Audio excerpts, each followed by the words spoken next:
Assalamualaikum everybody, this is me Kuratul and you are watching Pakistani Mom Abroad. Hope you all are doing well and welcome back to my YouTube channel को like कीजिएगा, subscribe कीजिएगा और bell icon को press कीजिएगा। आज की video का जो टॉपिक है दैट इज़ अबाउट उन लोगों पे है जो कि यहाँ से दुबई से कनाडा यूके अमेरिका वगैरह में मूव होते हैं और कुछ अरसे बाद छोड़ के वापस आ जाते हैं, तो वो ऐसा क्यों करते हैं। और ये मैं कोई 100% केस में नहीं कह रही, लेकिन कुछ लोग ऐसे हैं जो कि वापस आ जाते हैं, तो उन कुछ लोगों की उसके पीछे मेंटालिटी क्या होती है, उनकी प्रॉब्लम्स क्या होती हैं, आज मैं इसको डिस्कस करूँगी। हर बंदा यही एक दिमाग में बात लेके आता है कि जी हम यहाँ कुछ अर्सा रहेंगे 4-5 साल या 6-7 साल और यहाँ पे वेल सेटल्ड होके कुछ सेविंग्स करेंगे, अपना एक स्टेटस मेंटेन करेंगे and we will move from here to Canada या अमेरिका या यूके वगैरह में चले जाएंगे वहाँ पे, क्योंकि वहाँ पे लोगों को लगता है कि बेनिफिट्स बहुत ज़्यादा हैं। लेकिन इन माय पर्सनल एक्सपीरियंस मेरी काफ़ी सारी फ्रेंड्स हैं यहाँ पे जो कि वहाँ से कनाडा से और यूके से और यूएसए से छोड़ के वापस दुबई शिफ्ट हुई हैं। दुबई को छोड़ के जाने के बाद वो उन्होंने ऐसा क्यों किया है, आज मैं आप लोगों के साथ ये शेयर करूँगी, क्योंकि अगर आप भी इस प्लान के ऊपर काम कर रहे हैं तो इन फ्यूचर फैसला करते हुए आप इन पॉइंट्स को लाजमी सामने रखें ताकि आपका पैसा, मेहनत और जो है टाइम ज़ाया नहीं हो। कि मेरी जो फ्रेंड पिछले 7 से 8 साल से यहाँ दुबई में रह रही थी 2 बच्चों के साथ और उनके हस्बैंड बहुत ही अच्छी जॉब कर रहे थे, तो वो लोग यहाँ पे वेल सेटल थे, तो वही बात आई उनके भी दिमाग में कि चलो यहाँ पे बच्चे हायर एजुकेशन के लिए हम लोग वहाँ पे ले जाते हैं। और अभी बच्चे खैर उनके छोटे हैं, लेकिन उन्होंने फिर भी यही प्लान किया कि हम लोग चले जाते हैं और वहाँ सेटल हो जाएंगे, वहाँ हम लोग अपना मॉर्गेज पे घर वगैरह ले लेंगे तो फिर उधर ही रहेंगे, क्योंकि यहाँ पे आपको पता है दुबई के अंदर एक नेशनैलिटी का इशू है जिसके पीछे लोग यहाँ पे छोड़ के जाते हैं। हम लोग एशियन मतलब इंडियन पाकिस्तानी हम लाजमी ये अपने दिमाग में बात लेके आते हैं, क्योंकि हम लोग अपने होम कंट्री में भी वापस नहीं जाके रहना चाहते बिकॉज ऑफ फैसिलिटीज़ और इश्यूज़ जो हमें फेस करने पड़ते हैं।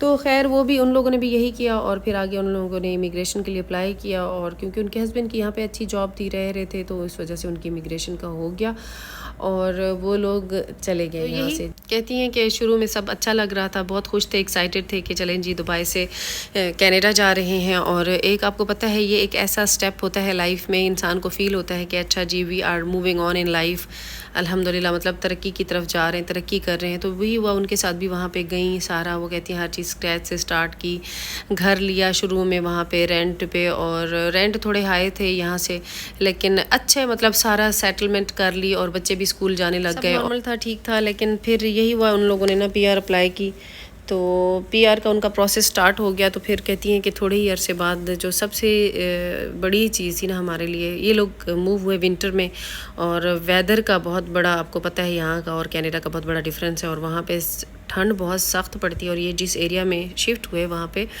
शदीद ठंड थी। तो कहती हैं पहले तो सबसे पहला चैलेंज जो हमें आया ना वो यहाँ से स्टार्ट हुआ, बच्चे बीमार होना शुरू हो गए, और वहाँ पे बता रही थी कि जो मेडिकल सिस्टम है उसमें थोड़ा अपॉइंटमेंट वगैरह लेने में थोड़ा सा वक्त लगता है और इस तरह। और शुरू में आपको पता है चीज़ें इंसान के लिए वैसी हर चीज़ डिफ़िकल्ट होती है, कहीं भी किसी भी कंट्री में मूव होते हैं आप, तो इट्स नॉट जस्ट कनाडा, और दुबई में भी आते हैं, आप नए आते हैं तो आपके साथ यही चैलेंजेस होते हैं। खैर, और दूसरा ये था, कहती हैं कि अब हम लोग जब बीमार होना शुरू हुए याद आई, और अब हम लोग अभी जा भी नहीं सकते थे पाकिस्तान, क्योंकि आपको पता है कि कनाडा से आने जाने में काफ़ी दूर है तो टिकटें काफ़ी महंगी पड़ती हैं। लेकिन वो कहती हैं दुबई से हम लोग क्या करते थे, साल में 2 दफ़ा भी चक्कर लगा आते थे, या फिर अपनी कभी सास को बुला लिया इधर, कभी अपनी मदर को इधर बुला लिया। लेकिन वो भी अपनी मदर और सास को भी बुलाया, तो वो दोनों बुज़ुर्ग हैं, उनको भी ठंडे वेदर की वजह से कुछ प्रॉब्लम्स थी और कुछ मेडिकल इश्यूज़ थे, तो वो दोनों भी नहीं आना चाहती थी और इस वजह से वो नहीं आ पाई, और बच्चे भी अपसेट रहने लग गए। सबसे बड़ा प्रॉब्लम यहाँ से स्टार्ट हुआ। उसके बाद वो कहती हैं कि जी वेदर क्योंकि बहुत ज़्यादा ठंडा था बाहर, और बाहर ज़्यादा घूमना फिरना नहीं था, तो जिसकी वजह से बच्चे सारा दिन अंदर, ज़्यादा मतलब फ़िज़िकल एक्टिविटी नहीं थी, अंदर ही अंदर सारा दिन, मतलब टीवी, गेम्स, और इधर ही बस घर में दोनों बच्चों ने आपस में खेलना। और बेटा बेटी आपको पता है बच्चियों की एक्टिविटीज़ और होती हैं और बेटों की एक्टिविटीज़ और होती हैं, फिर ये चलता रहता था। और उसके बाद जी मतलब सोशल लाइफ कह रही मेरी अपनी भी ऐसी नहीं थी, जबकि आपको पता है कि दुबई के अंदर इतनी एक्टिविटीज़ हैं बच्चों के लिए। वेदर क्योंकि गर्म होता है, गर्मियों में गर्म होता है, तो गाड़ियों में बैठे एसी वेसी चलाए, और बाहर साफ़ सुथरे रोड होते हैं, आप जाते हैं बच्चों को एक्टिविटीज़ कराते हैं। और अगर विंटर है तो बहुत ही खुशगवार मौसम होता है, और फिर आप जाते हैं बारबेक्यू भी कर रहे हैं, कैंपिंग भी कर रहे हैं। और आपको पता है दुबई के अंदर 365 दिन के अंदर 365 डिफरेंट एक्टिविटीज़ हैं, यहाँ पर इतना कुछ है, मतलब आप डेली बेसिस पर। और जब वो यहाँ रह रहे थे तो उनको आदत थी, आप डेली घूमने फिरने जा रहे हैं, या चलो वीकेंड्स पे जा रहे हैं, सोशल गेट टुगेदर हैं और सारा कुछ मिलना मिलाना हो रहा है, बच्चों की एक्टिविटीज़ हैं।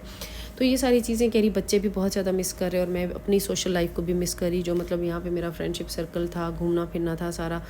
और मैं वो भी वर्किंग वूमेन थी यहाँ पे, तो वो काम वगैरह कर रही थी, तो कहती हैं वो मेरा काम भी सफ़र कर रहा, मैं वहाँ पे वो भी नहीं कर पा रही थी घर के अंदर। और दूसरा जो सबसे बड़ा एलिमेंट है ना दुबई के अंदर, आपको पता है यहाँ हाउस हेल्प हर जगह मिल जाती है। अगर आप 24 आवर्स मेड रखना चाहते हैं वो मिल जाती है, और अगर आप जी वैसे ही हाफ डे के लिए या वैसे मेड आप बुलाएं और काम करें और भेज दें तो यहाँ पे इजीली अवेलेबल है, वो भी वहाँ पे अवेलेबल नहीं थी।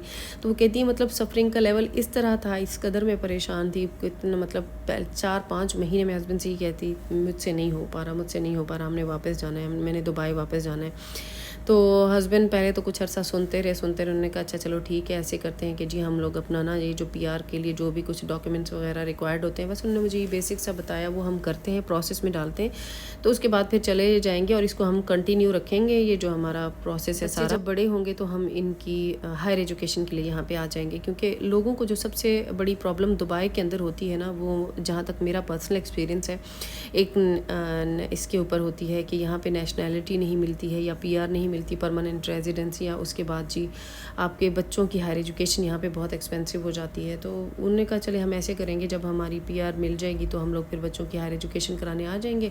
और उन्होंने उस प्रोसेस का वेट किया, और जब उन्हें PR मिली तो जी उन्होंने अपना सारा सामान बांधा और वो लोग कनाडा छोड़ के दुबई वापस आ गए। और ये मैं आपको कोई एक फैमिली की बात नहीं बता रही, इसी तरह मेरी एक और फ्रेंड है, मैं इनफैक्ट यहाँ पे ना ट्रैवल बहुत करती हूँ, इसी तरह मेरी एक और फ्रेंड बन गई। एक दिन मैं मेट्रो में थी तो उन्होंने मुझे बड़ी खुशी बताया कि जी इस तरह मेरे हस्बैंड वीज़े पे चले गए मैं और कनाडा में, और उस अब जो है ना वो मुझे और मेरे बेटे को बुलाएंगे, तो फिर हम लोग वहाँ पे जाएंगे। और थोड़ी मतलब कोई 5-6 महीने बाद फिर उनसे भी मेरी बात हुई, तो कहती है नहीं हम ना वापस आ गए।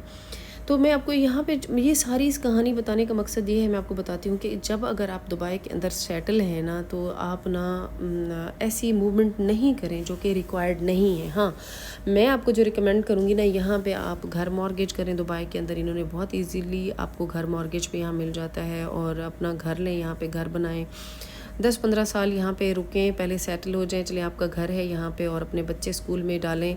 अगर आपका बच्चा कोई हायर एजुकेशन के लिए आ गया है तो यहाँ रहते हुए दुबई से आप उसके दूसरे कंट्री में भेज दें, या फिर अगर आप अकेला नहीं भेजना चाहते, जो आपने घर मॉर्गेज कराया हुआ उसको रेंट पे छोड़ें और उसके बाद चले जाएँ। सडन मूवमेंट नहीं करें ये सोच के कि हम आगे जाएंगे, आगे पता नहीं आपकी क्या स्ट्रगल आती है। पहले अपने आप को यहाँ सेटल हैं तो यहाँ सेटल कर लें, क्योंकि यहाँ पे दुबई ने ये रूल नहीं रखा हुआ है कि अगर आप यहाँ रह रहे हैं तो आप घर नहीं बाय कर सकते। यहाँ पे वो लोग भी घर बाय कर सकते हैं जो कैश लेके आते हैं, यहाँ पे वीज़े पे आते हैं और पूरा कैश पे घर बाय करें और फिर वापस पाकिस्तान इंडिया चले जाएं और वहाँ पे उनकी प्रॉपर्टी रेंट पे पड़ी रहे। मतलब UAE is such an amazing place to live. यहाँ पे यहाँ की लाइफ बहुत अच्छी है। सिर्फ ये जो एजुकेशन वाला दरमियान में आ जाता है ना, वो मुझे भी ये चीज़ हर्ट करती है, लेकिन उसके लिए भी वेरियस ऑप्शंस हैं, सस्ते महंगे। और महंगे उन लोगों के लिए होते हैं ये जो ब्रिटिश लोग होते हैं, या फिर जिन लोगों ने अपना बहुत ही हाई स्टैंडर्ड मेंटेन करके रखना है जी, कि मैंने तो भेजना ही अपने बच्चे को बहुत महंगे स्कूलों में है। लेकिन दुबई के अंदर जो आपको इकोनॉमिकल ऑप्शन मिल जाता है। खैर वो भी वापस आ गई। जो दूसरी फ्रेंड वीज़े पे गई, वो भी इसी तरह कुछ मंथ्स बाद जब बात हुई तो मेरी, उन्होंने काफ़ी डिसअपॉइंटमेंट वाला मुझे जवाब दिया कि यार इस तरह हुआ था, मैं गई थी और फिर हम लोग वहाँ पर रहे। कुछ महीनों बाद हम लोगों ने डिसाइड किया, हम लोग सेटल नहीं हो पा रहे थे, हम वापस आ गए। तो यहाँ पे ये बात है, जो लोग दुबई रह के जाते हैं ना, वो नहीं सेटल हो पाते, स्पेशली इन कनाडा, क्योंकि कनाडा की लाइफ जो है ना वो ऑलमोस्ट 6 मंथ्स तो जी बर्फ़बारी में गुजर जाते हैं, और इतना एक्सट्रीम वेदर होता है भाई। घरों के बाहर आप बर्फ़ साफ़ करते रहें, घरों के बाद आप सफाइयाँ करते रहें, हाउस हेल्प है नहीं, बच्चों को भी आपने छोड़ना है स्कूल में, घर के भी काम करने आपने, सारा कुछ। इंसान की वैसी एनर्जी ड्रेन हो जाती है, उसके बाद वो सोशल लाइफ अपनी क्या करेगा। सोशल लाइफ वैसे ही नहीं रहती है, और बंदा आता है वो काम करके जॉब करके वैसे ही थका आता है, अपने बंदे को भी सर्व करना है, सारा कुछ करना है। तो यहाँ पे ये, और बहुत सारे लोग जो कि दुबई वगैरह में बड़ी बड़ी जॉब्स कर रहे होते हैं, वहाँ जाते हैं, उनको उनके स्टैंडर्ड की जॉब ही नहीं मिलती है, फिर उनको ब्लू कॉलर्स जॉब करनी की पड़ती हैं, जो कि ब्लू कॉलर्स होती हैं, जो कि छोटी मोटी जॉब्स होती हैं। और वाइट कॉलर जॉब जो कि यहाँ से छोड़ के जाते हैं, वो समझते हैं वहाँ जाएंगे तो लाइफस्टाइल तो हमारा बहुत ईजी होगा। तो मॉर्गेज पे घर वहाँ पे भी मिल जाते हैं, मॉर्गेज पे दुबई में भी मिल जाते हैं। तो ये जी सारा बताने का मकसद था कि सोच समझ के डिसीजन लेना है। अगर आप भी इसी प्लान के तहत आ रहे हैं या इधर रह रहे हैं दुबई के अंदर, आप चाह रहे हैं कि हम यहाँ से अभी कनाडा मूव हो जाएं, तो वहाँ पे आपके कोई आगे गोल्डन प्लेट्स गोल्डन स्पून्स नहीं आ जाएंगे। वहाँ पे आपको फिर ज़ीरो से सब कुछ करना है। ये अभी मैंने आप लोगों को डिटेल में बता दिया है कि जो लोग यहाँ से दुबई से कनाडा मूव होते हैं तो उनकी क्या रीज़न्स होती हैं जिसकी वजह से वो वापस आ जाते हैं। और ऐसे बहुत सारे केस हैं। ये तो मतलब चंद ऐसे केसेस हैं जो कि मेरी सोशल लाइफ में, और मेरा सोशल सर्कल मतलब कोई इतना बड़ा नहीं, ऐसे बहुत सारे लोग हैं जिनकी स्टोरी सामने नहीं और आ जाते हैं काफ़ी सारे लोग वापस। तो अगर आप इस बात से इख्तलाफ रखते हैं तो आप मुझे कमेंट में बता सकते हैं। खैर अभी हम लोग जी आइकिया में हैं, और आइकिया का मैंने आपको बताया था कि मैं आपको बताऊंगी कि यहाँ से इकोनॉमिकल शॉपिंग कैसे करनी है। यहाँ पे जी एक आइकिया का सेक्शन होता है सेल्स वाला, जहाँ पे 70%, 50%, 60% ऑफ पे सामान पड़ा होता है। तो जी बाहर यूज्ड सामान ख़रीदने से बेहतर है जी आप 50% ऑफ पे बेड ख़रीदते हैं, जो भी फर्नीचर आपको रिक्वायर्ड है, टीवी यूनिट, सोफ़ा, शेल्फ, जो भी वहाँ से ख़रीदें। और उसके बाद आपने जब आपको लगे 2-3 साल बाद अब ये इनफ यूज़ हो गया तो आप उसको सेल कर दें, और इसी तरह जाके दोबारा, क्योंकि यहाँ पे मैंने ख़रीद लिया, यहाँ पे मैंने देखा है दुबई के अंदर हर बंदा ऑलमोस्ट अपने घर को वेल मेंटेन करके रखता है। उसकी वजह ये है यहाँ पे चीज़ें इस तरह ईजीली मिल जाती हैं, सेल से मिल जाएंगी, यूज़ होती चीज़ें सेल होती मिल रही होती हैं मार्केट प्लेस में। तो मैंने भी काफ़ी सारी चीज़ें अभी इधर से ही 50% ऑफ पे कुछ ली हैं, और आपको बहुत अच्छा सामान मिल जाता है। किचन का स्टफ़ मिलेगा, कर्टन्स मिलेंगे, प्लेटें मिलेंगी, मतलब कोई भी सामान आपको चाहिए ना। तो लेकिन ये है कि हर ज़रूरत की चीज़ नहीं मिलेगी। कुछ आप नॉर्मल प्राइस पे ले लें, कुछ आप इसी तरह उस सेक्शन से उठाएं। लेकिन वो सेक्शन, सबसे पहले उसी सेक्शन को विज़िट किया करें। जब भी आइकिया में जाए ना तो सबसे पहले उस सेक्शन को विज़िट करें, जो भी ज़रूरत की चीज़ें उधर से उठाएँ, जो बाकी जो चीज़ों की शॉर्ट लिस्ट है वो अपना लिख लें और जाके बाकी नॉर्मल प्राइस पे उठा लें। तो ये आज आपको मैंने एक सुपर अमेजिंग टिप दी है, ताकि आप जब नेक्स्ट टाइम शॉपिंग करें तो आपके पैसे सेव हों, और आप पाकिस्तानी मोम अब्रॉड को लाजमी याद करें।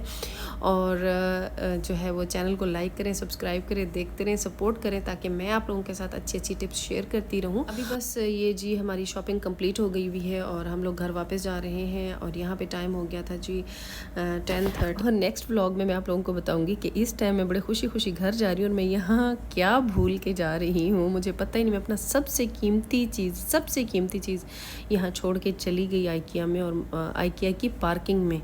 और फिर ये कमिंग व्लॉग में बताऊँगी। अभी एंड करती हूँ, मिलते हैं एक नए व्लॉग में, तब तक के लिए अल्लाह।